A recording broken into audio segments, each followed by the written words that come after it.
नमस्कार, म हरिवंश आचार्य। Srinagar online मिडियालाई like र सब्सक्राइब गरिदिनु होला। धन्यवाद। रामबहादुर बादलका छोरा कञ्चनपुरमा भएको दिन यो घटना भएको हो र रामबहादुर बादलको छोरालाई कारबाही हुनु पर्यो। रामबहादुर बादल मात्रै भनेर हुन्छ? नेपाल तरुदल चट्टान हो। त्यो बादललाई फुटाउन सक्ने चट्टान हो। भोलिका दिनमा यी सम्पूर्ण अन्याय, अत्याचार, भ्रष्टाचार विरुद्ध लड्न सक्ने तागत हो। त्यो 4 थरीका कम्युनिस्टहरू यो देशमा मिलेर बसेका छन्। एउटा जङ्गल जान्छु भन्छ, जङ्गल जान्छु भन्ने कम्युनिस्टले पनि भोलि केपी ओलीको कार्यकर्ता अथवा प्रचण्डको कार्यकर्तालाई गोली हान्ने होइन, तपाईँ हामीलाई नै गोली हान्ने हो। अर्को सडकमा बसेको छ भुरे कम्युनिस्टहरू। हाम्रा सडकका आवाजहरू रोक्नको लागि, लोकतन्त्र पक्षमा उठ्ने आवाजहरू, तपाईँ हाम्रो आवाजहरू रोक्नको लागि बसेको छ। एउटा सदनमा बसेको छ कम्युनिस्ट, जो सदनमा हाम्रा सांसदहरूको आवाजलाई रोक्न बसेको छ। एउटा सरकारमा बसेको छ। दुईटा कम्युनिस्ट मिलेर सरकारमा बसेको छ। त्यो कम्युनिस्ट यो देशमा अधिनायकवाद लाग्न चाहेको छ। यी 4 थरी कम्युनिस्टसँग आज हाम्रो लडाईँ छ। त्यो 4 थरी कम्युनिस्टसँग सडक, जङ्गल, सदन र सरकारमा लड्नुपर्ने दिन सुरु भइसकेको छ। आफ्नो बुहारीलाई मन्त्री बनाएर मेलन्ची ल्याउँछु भन्ने परियोजना नै बन्द गराउने आज त्यो महिला मन्त्री माथि अथवा प्रचण्डको बुहारीमाथि कारबाही गर्न नसक्ने नालायक हुन् केपी। तर पित्तल बनेको होइन त साथीहरू। त्यो सुन केपीको ओलीको घरमा र प्रचण्डको घर फोरेर हेर्ने हो भने हामी आजको दिनमा 38 क्विन्टल सुन आज पनि प्राप्त गर्न सक्छौँ। भोलिका दिन त्यो नहोस्। म यस मञ्चबाट प्रचण्ड र केपी ओलीलाई भन्न चाहन्छु, भोलिका दिन त्यो नहोस्। भोलिका दिनमा तपाईँको घर फोर्ने दिन नहोस्। त्यसैले सुन कहाँ छ त्यो सरकारलाई बुझाउनु पर्यो भन्ने हाम्रो माग हो। मैले भने 4 थरीको कम्युनिस्टलाई म भन्न चाहन्छु यस मञ्चबाट, हामीले राजा फ्याल्यौँ, राणा फ्याल्यौँ, 30 वर्ष पञ्चायत फ्याल्यौँ। एकचोटि अन्तिम लडाइँ हो। यो अन्तिम लडाइँ तयारी हामी साथमा आउनेछौँ। तयारी गरिसकेका छौँ। कम्युनिस्टहरू यो देशबाट पत्ता साफ गर्नु छ। त्यसको लागि हामी तरुणहरूले आफ्नो जीवन बलिदान दिन तयार हुनुपर्छ। भोलि पर्यो भने बलिदान लिन पनि तयार हुनुपर्छ। त्यो उद्घोष यस मञ्चबाट गर्न चाहन्छु। केपी ओली असंवैधानिक ढङ्गले प्रधानमन्त्री बनेका छन् र उनले संविधानलाई कुल्चिन थालेका छन्, मिल्चिन थालेका छन् भनेर हामीले त्यही बेला प्रशिक्षण कार्यक्रममा हामीले 1 नम्बरदेखि 7 नम्बर प्रदेशका प्रशिक्षण कार्यक्रम गर्दाखेरि, नगरका क्षेत्रका प्रशिक्षण कार्यक्रम गर्दाखेरि हामीले भनेका थियौँ। त्यस बेलामा हाम्रा कुराहरू न पत्रकारले सुने, न आम जनताले सुने, न नेता र हाम्रो नेपाली कङ्ग्रेसले नै सुने। हामीले भनेका थियौँ देशको संविधानले भन्छ प्रधानमन्त्री हुनको लागि संसदीय दलको नेता हुनुपर्छ, अनिवार्य छ। तर केपी ओली प्रधानमन्त्री बन्दाखेरि संसदीय दलको नेताको रूपमा शपथ ग्रहण गरेको होइन कि प्रधानमन्त्रीको रूपमा शपथ ग्रहण पार्टी सभापतिको रूपमा गरेका थिए। त्यो असंवैधानिक कदम थियो। त्यस बेला हामीले बोल्दाखेरि कोही पनि बोलेन र प्रधानमन्त्री हुनको लागि र राष्ट्रपति हुनको लागि केही कम्युनिस्ट देशहरूमा पार्टी सभापति हुन अनिवार्य छ। तर लोकतान्त्रिक देश र लोकतन्त्र मान्ने देशमा, प्रजातन्त्र मान्ने देशमा संविधानले भनेको हुन्छ, संविधानले चिनेको हुन्छ संसद र संसदीय दलको नेतालाई, पार्टी सभापतिलाई हाम्रो संविधानले चिन्दैन। त्यस बेला हामीले विरोध गरेका थियौँ। हाम्रो अर्को विरोध थियो राष्ट्रपतिले संविधान मिच्नुभयो भनेर। हामीले त्यस बेला बोल्दाखेरि नेपाली कांग्रेसले 3टा राष्ट्रिय सभाको सिटको लागि किन कराएको होला भनेर पत्रकार साथीहरूले मलाई फोन गर्नुहुन्थ्यो। मैले भने 3टा सिट होइन, हामी अरू सिट हामी त हारिसक्यौँ, हामीले स्वीकार गर्यौँ। यो देशमा केपी ओलीलाई 2 बहुमत दिएको छ। केपी ओलीको सरकार हुँदैछ, हामीले मान्यौँ। राष्ट्रिय सभाको 3टा पुरो होइन। राष्ट्रिय सभामा संविधानले भन्छ राष्ट्रिय सभाको पनि कोरम पुगेपछि, संसदहरूको सम्पूर्ण कोरम पुगेपछि मात्रै शपथ ग्रहण हुन सक्छ। तर अघिल्लो सरकारले गरेको कुरा राष्ट्रपतिलाई नभएको अधिकार प्रयोग गरेर खल्तीमा राख्नुभयो। यो संविधानले राष्ट्रपतिलाई त्यो अधिकार दिएको थिएन। राष्ट्रपतिलाई क्याबिनेटले गरेको निर्णय उहाँले न लुकाउन सक्नुहुन्छ, न झुकाउन सक्नुहुन्छ, न फिर्ता गर्न सक्नुहुन्छ। अरू प्रजातान्त्रिक देशमा राष्ट्रपतिले 6 महिनासम्म खल्तीमा राख्न सक्नुहुन्छ, फिर्ता गर्न सक्नुहुन्छ। तर यो देशको संविधानले राष्ट्रपतिलाई त्यो अधिकार दिएको थिएन र त्यो अधिकार पनि छैन। क्याबिनेटले गरेको डिसिजन उहाँले मान्नै पर्छ, तर उहाँले लुकाउनु भयो। र केपी ओली सरकार आएपछि 3 जना राष्ट्रिय सभामा मनोनित गर्नुभयो। त्यो असंवैधानिक कदम थियो। हामीले त्यसको विरुद्धमा राष्ट्रपतिलाई संविधान दिएका थियौँ। नेपाल तरुण दलले हामीले नारा जुलुस गर्दै संविधान दिएका थियौँ। राष्ट्रपति तपाईले पढ्न बिर्सिनुभयो कि तपाईका कर्मचारीहरूले दिएको संविधान उल्टो पऱ्यो कि अथवा त्यो धारा च्यातेर दियो पढ्नुस् भनेर हामीले त्यो बेला पनि भनेका थियौँ। र हामीलाई त्यही बेला दुईटाको घटनाले हामीले प्रशिक्षण कार्यक्रममा भनेको थियो अब केपी ओलीले यो नजानेर गरेको होइन। केपी ओली आफ्नो ट्र्याकमा लागिसके। यो देशमा अधिनायकवाद ल्याउन चाहन्छन्, यो देशमा कम्युनिस्ट शासन ल्याउन चाहन्छन्। अब यसको खिलाफमा हामी जानुपर्छ भनेर हामीले नेतालाई ढकढकाएका थियौँ। हामीले पूर्ण प्रशिक्षण कार्यक्रममा यो कुराहरू बताएका थियौँ। त्यसपछि हामीले भनेका थियौँ अब केपी ओलीले हान्ने भनेको न्यायपालिका हो भनेर भन्दाखेरि न्यायपालिकाका प्रमुख यस देशको सर्वोच्च अदालतका प्रमुख न्यायाधीशलाई एउटा कर्मचारी लगाएर उमेरको हदबन्दी सम्बन्धी कर्मचारी लगाएर प्रधान न्यायाधीश घरमा नपुग्दै पुलिस प्रशासन लगाएर प्रधान न्यायाधीशका झन्डा घरमा भएको झन्डा ल्याउने गाडीहरू थुतिने कामहरू भयो। त्यो असंवैधानिक कदम थियो। प्रधान न्यायाधीशलाई फाल्न 2/3 मेजोरिटी थियो नि, संविधानको प्रयोग गरे हुन्थ्यो नि त।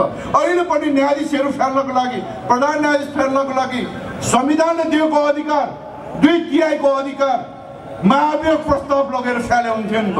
तर उनले एउटा कर्मचारी राखेर त्यो दम्भ देखाए, असंवैधानिक कदम गरे। उनीले त्यति मात्रै गरेन, एउटा पत्रकारले सोधेको प्रश्नको मन्त्रीलाई सोद्धाखेरि प्रश्न मिलेन भनेर पत्रकार साथी हत्केडी लगाउनु पर्यो। हामीले त्यस बेला भनेको अब अति भयो, अति नै भइसक्यो भन्दाखेरि पनि कोही बोलेन। तरुण दल मात्रै एउटा दल थियो जसले सडकमा विरोध थालनी गरिसकेको थियो यो कदमहरूकोमा। आज केपी ओली यति दम्भ भइसकेको छ, यो संविधानलाई उनी मान्न चाहँदैनन्, यो संविधानलाई कुल्चिन चाहन्छन्। यो देशमा कम्युनिस्ट शासन ल्याउन चाहिरहेका छन्। 4 थरीका कम्युनिस्टहरू यो देशमा मिलेर बसेका छन्। एउटा जङ्गल जान्छु भन्छ, जङ्गल जान्छु भन्ने कम्युनिस्टले पनि भोलि केपी ओलीको कार्यकर्ता अथवा प्रचण्डको कार्यकर्तालाई गोली हान्ने होइन, तपाईँ हामीलाई नै गोली हान्ने हो। अर्को सडकमा बसेको छ भुरे कम्युनिस्टहरू, हाम्रा सडकका आवाजहरू रोक्नको लागि, लोकतन्त्र पक्षमा उठ्ने आवाजहरू, तपाईँ हाम्रो आवाजहरू रोक्नको लागि बसेको छ। एउटा सदनमा बसेको छ कम्युनिस्ट, जो सदनमा हाम्रा संसदहरूको आवाजलाई रोक्न बसेको छ। एउटा सरकारमा बसेको छ, दुईटा कम्युनिस्ट मिलेर सरकारमा बसेको छ। त्यो कम्युनिस्ट यो देशमा अधिनायकवाद लाग्न चाहेको छ। यी 4 थरी कम्युनिस्टसँग आज हाम्रो लडाइँ छ। हामीले लड्नु परेको छ, हामीले आफ्नो जीवन बलिदान दिनु परेको छ। आज म यस मञ्चबाट भन्न चाहन्छु तपाईहरुलाई भन्न चाहन्छु, तरुण साथीहरूलाई भन्न चाहन्छु, कसैलाई अब सडकमा निक्लिँदाखेरि अब गाह्रो दिन सुरु भइसकेको छ, चुनौतीका दिनहरू सुरु भइसक्यो। कसैलाई गाह्रो लाग्छ भने यही तपाईहरु जुलुसमा आउनु भएको छ भने यीबाट घर जानु होला। जो डर गया वो मर गया। म यस मञ्चबाट भन्न चाहन्छु, कसैलाई भोलिका दिनमा आन्दोलन गर्दाखेरि टाउको फुटाउन, खुट्टा भाँचिन्छ भन्ने डर लाग्ने, टाउको फुट्ने भने म डर लाग्ने अथवा गोली खान्छु भन्ने डर लाग्छ भने तपाईँ तरुण दल छोडेर जानु होला। अरू साथीहरू जो डराउँदैन त्यो साथीहरूलाई हामी ल्याउँछौँ। अब त्यो दिन सुरु भइसकेको छ। अब हामीले फेरि पनि पूर्ण प्रजातन्त्रको लागि लड्नुपर्ने दिन सुरु भइसकेको छ। त्यो 4 थरी कम्युनिस्टसँग सडक, जङ्गल, सदन र सरकारमा लड्नुपर्ने दिन सुरु भइसकेको छ। त्यसको लड्नको लागि तयारी स्वरूप हामीले यी कार्यक्रमहरू गरेको हो। भोलिका दिनमा कांग्रेसलाई सडकमा ल्याउन, सडक तताउन आज तरुण दलले यी कार्यक्रमहरू साथै प्रदेशमा ल्याएका छौँ। हामीलाई उत्साह यहाँसम्म आउँदाखेरि एकदम उत्साहजनक सहभागी भइरहेको छ। तरुण साथीहरूले साथ दिनु भइरहेको छ, जिल्ला अध्यक्षहरूले दिनु भइरहेको छ, पार्टीको नेता कार्यकर्ताहरूले दिनुभएको छ। त्यसको लागि म हृदयदेखि नै धन्यवाद दिन चाहन्छु। साथीहरू, प्रजातन्त्र र संविधानले के भन्छ भने प्रतिपक्ष दलले कुनै विधेयक पास गर्न लाग्यो, सत्ता पक्षले भनेपछि त्यसको विरोध पनि गर्न पाउँछन्, त्यसको समर्थन पनि गर्छन् र प्रतिपक्ष उठेर संसदमा घेराउ गरिसकेपछि, त्यो वेल भनिन्छ, वेलमा घेराउ गरिसकेपछि कहिले पनि विधेयकहरू पारित हुँदैनन्, विधेयकहरूलाई प्रस्तुत गरिँदैनन्। तर यो प्रजातन्त्रको खिलाफमा, संसारमा नभएको प्रजातन्त्रको खिलाफमा हिजोको दिन संसदीय व्यवस्थामा एउटा कालो दिनको रूपमा गनिन्छ। हिजोको दिनमा नेपाली कांग्रेसले स्वास्थ्य सम्बन्धी विधेयक संसदमा प्रस्तुत हुनुभन्दा अगाडि जुन घेराउ गरेको थियो, त्यो घेराउलाई छलेर जुन संसदबाट पारित गर्यो, त्यसको हामी प्रजातन्त्रको निन्दनीय दिन हो र कालो दिन हो। त्यसको हामी घोर विरोध गर्छौँ। त्यसको विरोधको स्वरूप अब सडकमा पनि त्यो आन्दोलन सुरु हुन्छ, सदनमा पनि अब आन्दोलन सुरु हुन्छ। अब सहमतिको राजनीति अब नहुन सक्छ। समष्टि र समझदारीमा अब नेपाली कांग्रेस यो कम्युनिस्टसँग नरहन सक्छ। नेपाली कांग्रेस सडकबाट आन्दोलन गरेर यो कम्युनिस्टलाई फाल्न तयार छ। साथीहरू, त्यति मात्र होइन, हिजोका दिनमा डाक्टर गोविन्द केसीको पक्षमा सम्पूर्ण नेपाली जनताहरूको समर्थन रहँदै पनि नेपाल तरुण दलले पनि 30 बुँदेमा एउटा बुँदे गोविन्द केसीको समर्थनमा आन्दोलन गर्दाखेरि हजारौं तरुण साथीहरूको टाउको फुट्यो, हजारौं साथीहरू घाइते हुनुभयो। हामी गोविन्द केसीले हामीलाई धन्यवाद दिए पनि नदिए पनि, तर उहाँले गर्नुभएको राम्रो कामको नेपाली कांग्रेस सदैव तपाईको समर्थनमा छ, नेपाल तरुण दल सदैव तपाईको समर्थनमा छ भनेर म यस मञ्चबाट भन्न चाहन्छु। साथीहरू, अति नै भइसकेको छ। देशमा केपी ओली सरकारमा आउँदाखेरि पहिलो नेपाल तरुण दल पहिलो दल थियो जसले केपी ओलीलाई बधाई दिँदै भनेको थियो, शुभकामना दिँदै भनेको थियो, यो तपाईले मत पाउनु भएको छ, जनताको मत पाउनु भएको छ। अब तपाईको काममा अभियान आएको छ। अब यो देशलाई उन्नति, प्रगति, विकास गराउनु। हामी राम्रो कामको जहिले पनि समर्थन गर्छौं, नराम्रो कामको विरोध गर्छौं र तपाईले गर्नुभएको राम्रो कामको हामी सडकमा आएर समर्थन गर्छौं भनेर हामीले शुभकामना दिएका थियौं। तर आज मलाई लाज लागिरहेको छ, मलाई आज धिक्कार लागिरहेको छ, मैले किन शुभकामना केपी ओलीलाई दिएँ भनेर। आज राम्रो काम भएको छैन, अन्याय, अत्याचार, भ्रष्टाचार बढेको छ। अघि साथीहरूले भन्नुभयो वाइट बडीको कुरा। रविन्द्र अधिकारी हिजो सोभि सभापति हुँदाखेरि युनिभर्सिटीको म सोभि सदस्य थिएँ। मैले उहाँलाई जहिले पनि आदरै गर्थेँ। मेरो सोभि सभापति भएको नाताले, म सदस्य भएको नाताले आज मलाई धिक्कार लाग्छ मैले त्यो गरेका नमस्तेदेखि धिक्कार लाग्छ। एउटा भ्रष्ट व्यक्ति, एउटा भ्रष्टाचारीसँग मैले चाहिँ सङ्गत गरेछु। कतै मलाई पनि डर लागेको छ, कतै म पनि भ्रष्ट हुने हो कि होइन भनेर। त्यसैले आजदेखि मैले रविन्द्र अधिकारीलाई दाइ नमस्ते भन्न छोडिसकेको छु। 4 अरब खानी रविन्द्र अधिकारी, नैतिकता नभएको रविन्द्र अधिकारी र आफूले राजीनामा नैतिकताको आधारमा राजीनामा दिनुपर्ने, केपीले नैतिकताको आधारमा राजीनामा लिनुपर्ने अथवा बर्खास्त गर्ने पनि त्यो पनि नगर्ने। मेलम्चीको सपना हामीले देखेका थियौँ। हाम्रा आदरणीय नेता कृष्ण प्रसाद भट्टराईले देख्नु भएको थियो। मेलम्ची आउँदै थियो, यही सरकारको पालोमा आउँदै थियो, हामीले त्यहाँसम्म पुर्याएका थियौँ। र मेलम्ची आउँछ भन्दाखेरि आज ठेकदार कम्पनी के भन्छ, म त अब गर्न नसक्ने भनेर भागिसक्यो। र ठेकदार कम्पनीले आज इन्टरभ्यू दिँदाखेरि के भन्छ भने कति पैसा बुझाउने, यो सरकारलाई कति पैसा बुझाउने, मन्त्रीलाई कति पैसा बुझाउने, 5 करोड रुपियाँ त मैले बुझाइसकेँ, अझ मैले कति बुझाउने, त्योभन्दा म गर्दैन भनेर आज टाट पल्टेको न्युमा ठेकदार कम्पनी गइसकेको छ। प्रचण्डलाई कति पैसा चाहिने, आफ्नो बुहारीलाई मन्त्री बनाएर मेलम्ची ल्याउँछु भन्ने परियोजना नै बन्द गराउने। आज त्यो महिला मन्त्रीमाथि अझ प्रचण्डको बुहारीमाथि कारबाही गर्न नसक्ने नालायक हुन् केपी। आज अघि साथीहरूले भन्नुभयो धेरै पत्र पत्रिकामा आएका कुराहरू पनि हो। मलाई त कहिलेकाहीँ कस्तो लाग्छ पत्रिकामा आएका कुराहरू अथवा पत्रकार साथीहरू किन बोल्न सक्नुहुन्न? पत्रकार साथीहरू कतै डराइरहनु भएको छ बोल्नको लागि? आज धेरै कुराहरू आएको छ, हामीले धेरै कुरा सोसल मिडियामा हामीले धेरै कुरा देखेका छौँ। जुन दिन निर्मलाको बलात्कार भयो, जुन दिन निर्मलाको हत्या भयो, रामबहादुर थापा बादलका छोरा त्यही दिन कञ्चनपुरमा थिए। मैले यो जो पनि जहाँ पनि हुनसक्छ, कसैको हत्या हुनसक्छ, कोही कहाँ हुनसक्छ, मैले यो किन कुरा भनेको भने रामबहादुर छोराका क्यारेक्टर के हो तपाईँले बुझ्नुहोस्। रामबहादुर थापालाई को छोरालाई नै किन तोक्यो त? यो बलात्कारी हो, यो हत्यारा हो, उनको क्यारेक्टरै त्यही रहेछ। धेरै ठाउँमा यस्ता घटनाहरू भएका रहेछन्, ती घटनाहरू धेरैचोटि नै झाकछोप भएका रहेछन्। त्यसैले रामबहादुर बादलका छोरा कञ्चनपुरमा भएको दिन यो घटना भएको हो र रामबहादुर बादलको छोरालाई कारबाही हुनु पर्यो। रामबहादुर बादल मात्रै भनेर हुन्छ? नेपाल तरुदल चट्टान हो, त्यो बादललाई फुटाउन सक्ने चट्टान हो। भोलिका दिनमा यी सम्पूर्ण अन्याय अत्याचार भ्रष्टाचार विरुद्ध लड्न सक्ने तागत हो त्यो चट्टान स्वरूप हामी आउँछौँ। यी सबै अन्याय अत्याचारी भ्रष्टाचारीलाई हामी खत्तम पार्न सक्ने त्यो तागत लिएर हामी आउँदैछौँ। आज साथीहरू सुनकाण्ड भयो, 33 केजी सुन होइन, 38 क्विन्टल सुन हो।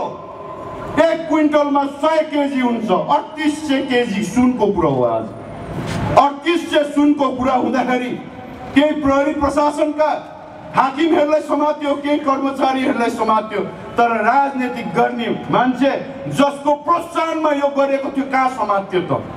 आज भटाभट चुनाव मुक्त हुँदैछन्, कतै पनि सुनको कुरा सुनिन्न। यी साथीले भन्नुभयो पित्तल बनिसकेको छ, तर पित्तल बनेको होइन त साथीहरू। त्यो सुन केपीको ओलीको घरमा र प्रचण्डको घर फोरेर हेर्ने हो भने हामी आजको दिनमा 38 क्विन्टल सुन आज पनि प्राप्त गर्न सक्छौँ। भोलिका दिन त्यो नहोस्, म यस मञ्चबाट प्रचण्ड र केपी ओलीलाई भन्न चाहन्छु, भोलिका दिन त्यो नहोस्, भोलिका दिनमा तपाईँको घर फोर्ने दिन नहोस्। त्यसैले सुन कहाँ छ त्यो सरकारलाई बुझाउनु पर्यो भन्ने हाम्रो माग हो। यो देश नेपाली काङ्ग्रेसले मात्रै बनाउनु पर्छ भन्ने छैन, जसले बनाए पनि हुन्छ। यो देश धनी बन्नु पर्यो, समृद्ध बन्नु पर्यो, नेपाली जनताहरू धनी बन्नु पर्यो, सब जात जाति भाषा भाषी मिलेर बस्ने त्यो नेपाल बनाउनु पर्यो।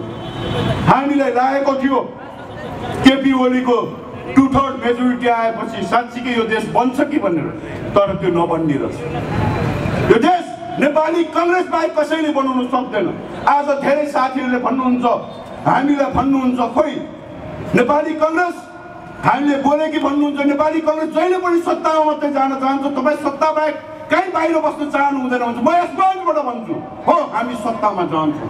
जब जब नेपाली जनताहरूले हामीलाई पत्याउँछन्, मत हाल्छन्, त्यो मतको अधिकार प्रयोग गरेर हामी सत्तामा गएको। हामी सत्तामा त्यतिकै गएको होइन। हामीले यो देशमा राणालाई फेल्यौँ अनि हामी सत्तामा गयौँ। हामीले यो देशमा पञ्चायतलाई फेल्यौँ 30 वर्ष अनि हामी सत्तामा गयौँ। हामीले यो देशमा राजालाई फेल्यौँ, हामी सत्तामा गयौँ। यो देशमा जति पनि परिवर्तन गर्यो नेपाली काङ्ग्रेसले परिवर्तन गर्यो। हामीले आँटका साथ भन्नुपर्छ, हामी किन सत्तामा नजाने? हामीले ल्याएको संविधान हो, लोकतान्त्रिक संविधान हो, संविधानको भावना अनुसार, संविधानको विधि अनुसार, संविधानको धारा अनुसार जनताले हामीलाई मत हाल्छन् भने हामी सरकारमा जान्छौँ। हामी यो देशलाई परिवर्तन गर्न सक्ने त्यो तागत राख्छौँ, समृद्ध बनाउन सक्ने तागत राख्छौँ। त्यो तागतको अधिकार, त्यो अधिकार प्रयोग गर्न हामी सरकारमा जाने हो। हामीले 2 जोडी संविधान बनायौँ। कृष्ण प्रसाद भट्टराईले 7 महिने कालमा संविधान दिनुभयो। सुशील कोइरालालाई बोल्न नसक्ने भनिन्थ्यो, उहाँले के गर्ने होला भनिन्थ्यो अनि उहाँले संविधान दिएर जानु। हाम्रो पार्टी सभापति हुनुहुन्छ। आज संविधान दिने व्यक्ति 2टा हाम्रो पार्टी सभापति हो। संविधानलाई कार्यान्वयन गराउन, स्थानीय निकायको चुनाव गराउने, राष्ट्रको चुनाव गराउने, प्रदेशको चुनाव गराउने हाम्रो पार्टी सभापति आदरणीय शेरबहादुर देउपा हो। यो देशमा जङ्गलमा रहेको कम्युनिस्टलाई सडकमा ल्याउने, सदनमा ल्याउने हाम्रा पार्टी सभापति आदरणीय गिरिजा प्रसाद कोइराला हुन्। 40 सालको जनआन्दोलनको नेतृत्व गर्ने हाम्रा आदरणीय नेता गणेशमान सिंह हुन्। हाम्रा नेताहरूले धेरै गरेका छन्। हामी नेपाली कङ्ग्रेसले गरेको यो देशमा परिवर्तन आज जहाँसम्म छौँ हामी नेपाली कङ्ग्रेसले ल्याएको र कम्युनिस्टहरूलाई म मञ्चबाट पहिले मैले भने 4 थरीको कम्युनिस्टलाई म भन्न चाहन्छु यस मञ्चबाट हामीले राजा फ्याल्यौँ, राणा फ्याल्यौँ, 30 वर्ष पञ्चायत फ्याल्यौँ। एकचोटि अन्तिम लडाइँ हो। यो अन्तिम लडाइँ तयारी हामी साथमा आउनेछौँ। तयारी गरिसकेका छौँ। कम्युनिस्टहरू यो देशबाट पत्ता साफ गर्नु छ। त्यसको लागि हामी तरुणहरूले आफ्नो जीवन बलिदान दिन तयार हुनुपर्छ। भोलि पर्यो भने बलिदान लिन पनि तयार हुनुपर्छ। त्यो उद्घोष यस मञ्चबाट गर्न चाहन्छु। पुलिस प्रशासनले आज हाम्रो साथीहरूलाई धम्की दिइरहेका छन्। पुलिस प्रशासनको मिलोमतोमा हाम्रा साथीहरूलाई विभिन्न धारा र उपधारा लगाएर थुनाउन कोसिस भइरहेको छ। म यस मञ्चबाट भन्न चाहन्छु हाम्रा साथीहरूले सङ्गठन गर्दाखेरि, हाम्रा साथीहरूले यस संविधानको भावना अनुसार चल्दाखेरि, यो संविधान दिएको अधिकार प्रयोग गर्दा हिँड्न दिने, डुल्न दिने, सम्पत्ति कमाउन दिने अधिकार प्रयोग गर्दाखेरि कुनै पनि प्रहरी हाकिमहरूले तपाईँमाथि ज्याती हुन्छ भने म त्यस ठाउँमा आउन तयार छु। हामी त्यस ठाउँमा एउटा सङ्गठन गर्न तयार छौँ। तपाईँको सुरक्षा हामी दिन्छौँ। तपाईँ सङ्गठन गर्नुहोस्। होइन डर लाग्छ, अब मलाई धम्की पनि आइरहेको छ, भोलि सडकमा जाने डर लाग्छ भने आजकै दिनमा घरमा जानुहोस्, बुवा मुवासँग सुतेर बस्नुहोस्।